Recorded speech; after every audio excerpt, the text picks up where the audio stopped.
หมายสูงเทิงพี่น้องเขาที่ในของ YouTube เงาเหลือนอ่อนตั้งเสียงอยู่ค่ะเอาข่าววันเมื่อในกดตกแม่นยาในวันที่5 เดือนธันวาคมปี2แห่งปลาย22เสตอนดาวันเมื่อในเตก็เฮาข่าวอ่านกันมาถ่อมยินด้วยข่าวเจ้าหน้าที่ท้ายที่ยอบลายยาเมากามติเลียนลิ้นไตท้ายสืบข่าวท้าย PPS ออกไว้ว่าเมื่อในวันที่3 เดือนเดือนปี2แห่งปลาย22เจ้าหน้าที่ท้ายออกเล็บย้ำจอมแหลนลินตีวันน้าหมักอื่นแม่ไอเจเว้งแม่ไอเจตอนเกียงใหม่จึงไทยเสเธอผ่านก้นใจ3 ถึง5ก็ป้าตั้งถุงก่อจาน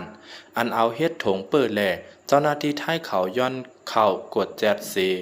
เจอเขาไล่ปืดยื้อเจ้าหน้าที่ไทยอ่อนตั้งแหล่2 ไผ่ไล่ปืดยื้อกันหึงอยู่หมอก5 มินิว่าไหนไว้เสียงกองเย็นเย้านั่น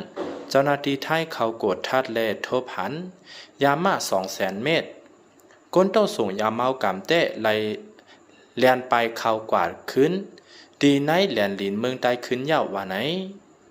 นอกเลือเสนเย้ามิสไซเพรสออกไว้ว่าเมื่อวันที่29 เดือนโนเวมบาปี2แห่งปลาย22เจ้าหน้าที่ไทยเขาออกตรงหนึ่งจอมแหลนลินหิมห้อมวันขอบโดงม่อนปิ่นเจเว้งเมืองฝังเจตอนเกียงใหม่จึงไทยห่างไกลกันตั้งปื้นตีกุ้มกำBGF ในเจตอนเมืองศาสตร์จึงได้ปลดออกนั่น1 กิโลเมตรเสทั่วผ่านก้นใจ15 ถึง20ก็ปาตั้งถงก่อจาน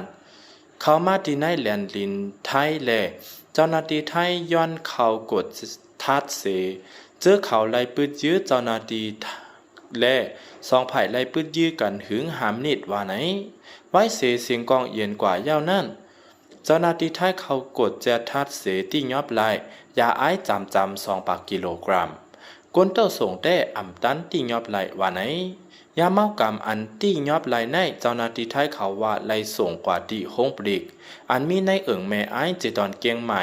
ตอนตากดทัดผู้เจอเกี่ยวของจอมยาเมากำแทงว่าไหน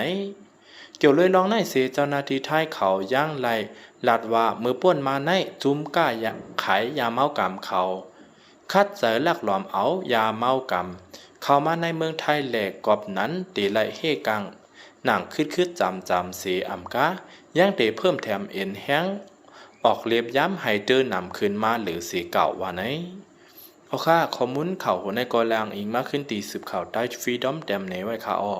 เรื่องสุดก็ย้อนขอบใจใหญ่นำถึงพี่น้องผู้ปันแห้งเฮาเขากูก็เสตอนตาพี่น้องเฮาเขาป้อเตอำการคลิปวิดีโอใหม่ๆอันเตมาแทงไผ่ทั้งนั้นนั่นก็แค่เราใจเทคติดตามไม่ปันตีในของ YouTube งั้นเล่นออนไลน์ใหญ่ๆนำสีกำค่ะ